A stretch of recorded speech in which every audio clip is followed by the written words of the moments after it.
학생들한테는 저 같은 길은 걷지 말라고 얘기하는데, 그러니까 딱 한마디로 소 뒷걸음질 치다가 쥐잡은 격이라고 할 수 있습니다. 예, 안녕하세요. 반갑습니다.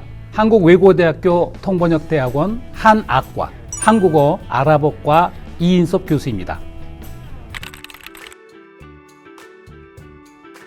아랍어는 사실상 잘 모르고 시작했습니다. 우리가 대학을 들어올 때는 1차 대학이 있었고 2차 대학이 있었을 때 1차 대학을 떨어졌어요. 그래서 눈물을 머금고 어떤 대학을 갈까 고민하다가 옆집에 계신 어떤 어른한테 입학서류를 들고 들어가서 제가 문과인데 어떻게 했으면 좋겠습니까? 했더니 그분이 마침 외대 영어과 2기 졸업생이셨어요. 그리고 질문 드릴 당시에 사우디아라비아에서 5년 동안 건설 현장에서 일하다가 들어오셔서 돈을 좀 넉넉하게 벌어오신 것 같아요. 큰 집을 짓고 이사 가셨으니까.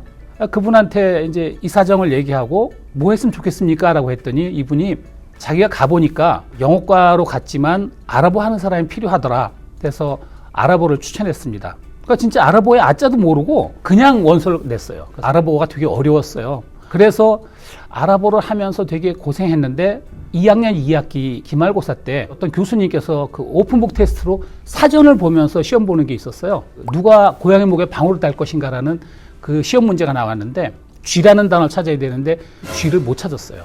그게 왜냐면 아랍어 이제 그 구조가 좀 특이해서 그 쥐가 잘 찾기 어려운 데 붙어 있었습니다. 그래서 쥐를 못 찾아서 그냥 그는이라고 해석했어요. 그는 집에 살았는데 뭐 이렇게 해갖고 이제 번역을 했더니 C가 나와갖고 그 C를 받은 충격에 아랍어를 공부하기 시작했습니다.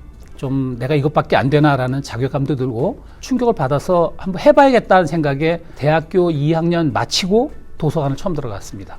7시 50분에 도착해서 커피 한 잔 마시고 10시 23분 전철 탈 때까지 열심히 좀 했습니다. 그래서 하다가 이제 졸업할 때가 됐습니다. 그러니까 여름학기 졸업을 하는데 대학원 이제 입학시험하고는 시간이 있어서 좀 놀고 여유 부리고 있으면 되겠다 했는데 친구들이 어느 날 와서 잤습니다. 일반 대학원을 가려고 준비하고 있었는데 이 친구들이 갑자기 통대를 너 원서 안 넣을 거면 자기네는 오늘 밤에 너를 재우지 않겠다 하고 협박을 해갖고 좀 자자. 일단 자고 내일 결정하자 그랬더니 가겠다 그러면 재워주겠다 그래서 그럼 원서 넣겠다 그래갖고 친구 따라 강남 온 겁니다. 84년도 3월에 대학을 입학했을 때 우리나라에서 오일 쇼크 이후에 되게 아랍어가 많이 필요할 때였어요. 너무 그 수요가 많았을 때 적당한 때 들어와서 그 사회적인 또는 여건, 경제적인 여건의 혜택을 많이 본 경우입니다. 그러니까 딱 한마디로 소 뒷걸음질 치다가 쥐잡은 격이라고 할 수 있습니다. 첫 번째 통역은 사실 통역도 아니었어요. 왜냐하면 그 통역을 하면서 그 라즘이라는 단어가 있었는데 반드시 뭐뭐 해야 한다는 단어인데 그게 구어체 표현이거든요. 그걸 못 알아들었어요, 처음에. 표준말로 물어보고 그 표준말이 그 뜻이구나 하고 확신한 다음에 이제 통역을 해줬습니다. 그래서 그건 통역이라고 할 수도 없고 실제로 공식적인 통역은 코트라 사장님 통역이었습니다. 당시에 이제 아랍어 하는 사람이 워낙 없었어요. 그래갖고 졸업과 동시에 코트라에서 이제 사장님 통역을 해달라 해서 시청 앞에 있는 플라자 호텔 어느 식당인지 모르겠는데 식당 한 구석에 조그만 홀이 있었어요. 그래서 아랍인 꽤 여러 명, 한 7, 8명 됐던 것 같아요. 그 사람들하고 코트라 사장님하고 통역을 했습니다. 통역 내용은 하나도 기억이 안 나요. 그냥 뭐 안녕하세요 뭐 이런 얘기겠죠. 근데 기억나는 건 딱 이거예요. 통역하고 내려오는데 사장님이 이름을 물어보시더니 너를 특채하고 싶다는 거예요. 그래서 저를 왜요? 그랬더니 아랍어가 필요하다고. 그래서 전 공부할 생각이지 취업할 생각 아니라고 그랬던 바보 같은 시절이 있었습니다. 통역보다 좋았던 기회가 그때 제가 모르고 그냥 놓친 게 좀 아쉽습니다. 네. 사실 통역사로는 저는 약간 부적합한 사람인 것 같아요. 통역을 많이 했습니다. 정말 물불 안 가리고 많이 했고 멀리까지 가서도 했고 해외에서도 하고 국내에서도 하고 했는데 2004년도 반기문 그 유엔 사무총장이 외교부 장관 할 때 일이었어요. 그때 이제 그 쿠웨이트 대표단들이 와서 장관실에서 이제 면담하고 통역을 하고 나오는데 뒤에서 젊은 외교관이 어이 통역 수고했어 이러는 거예요.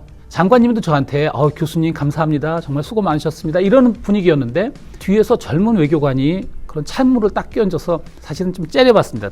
탁 돌려보면서 째려보면서 못마땅한 기운을 보여줬는데 노력한 사람들이 할 수 있는 업무에서 상당히 자긍심도 있었는데 우리 사회에서 통역사라는 이 직종에 속하는 사람들 또는 통역을 하는 사람들이 이런 대우를 받을 수도 있구나라는 것에 되게 분개했습니다. 통역에 대한 생각을 바꿨습니다. 내가 하는 것은 좀 어울리지 않겠다. 이제 제자들 보고 시키고 조금 이제 좀 거리를 둬야겠다는 생각을 해서 통역사로는 사실은 많은 일을 하지 못했어요. 학생들을 가르칠 때는 이제 반대죠. 그러니까 물론 돈 받고 교수로 가르치는 거기 때문에 열심히 가르쳐야겠지만 학생들한테는 저 같은 길은 걷지 말라고 얘기하는데 그래도 참지는 말라고 얘기합니다. 제일 기억에 남는 사람이 한두 사람은 아니에요. 그러니까 뭐 요르단에서 유학했거든요. 요르단에서 되게 오랫동안 했어요. 그래서 그 중간에 같이 공부했던 요르단에 단기 연수 왔다가 거의 이제 선배님 했던 친구들이 통역대학원에서 제가 이제 제자로 만난 친구들이 이제 기억에 남기도 하고 또 어떤 친구들은 너무 가난해서 밥을 먹기 힘든 친구들이 있었어요. 그래갖고 같이 밥을 진짜 많이 먹으러 다닌 그런 친구들도 있었고 자기가 받은 은혜, 자기가 겪은 삶을 누군가에게 베푸는 그런 삶을 사는 사람들. 그러니까 나 하나 잘 먹고 잘 사는 사람들은 별로 기억이 안 남아요. 그냥 받은 만큼만 돌려주는 사회에 사는 사람들이면 가장 기억에 남는 제자들이라고 생각해요.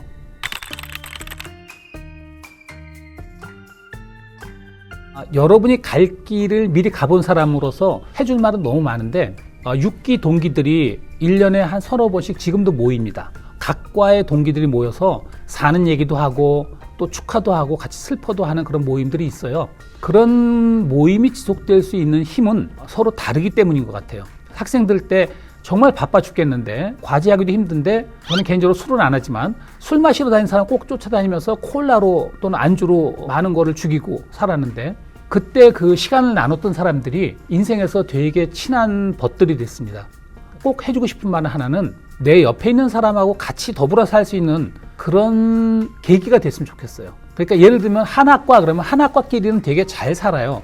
내 모일 기회도 있고 같이 뭐 소식을 나눌 기회도 있는데 그러면 울타리가 너무 좁아지고 세상이 너무 갇혀 사는 것 같은데 옆에만 조금만 보면은 되게 그 잘 어울릴 것 같은 러시아과, 스페인어과 우리가 못 가본 세상에서 무언가를 전공하는 사람들이 같이 모여서 다음 달 점심은 뭐 러시아 음식점에 간다든지 그다음에 스페인 무슨 뭐 음악을 들으러 간다든지 뭐 이런 식으로 서로 더불어 같이 사는 그런 사회가 처음에 눈덩이가 굴러갈 때 작게 시작한 것처럼 작게라도 괜찮으니까 주변과 함께 그런 모임을 만들어서 시작했으면 좋겠습니다. 지금 2년 동안의 그 생활만 고민하지 말고 2년 후를 내다보고 이렇게 했으면 좋겠습니다.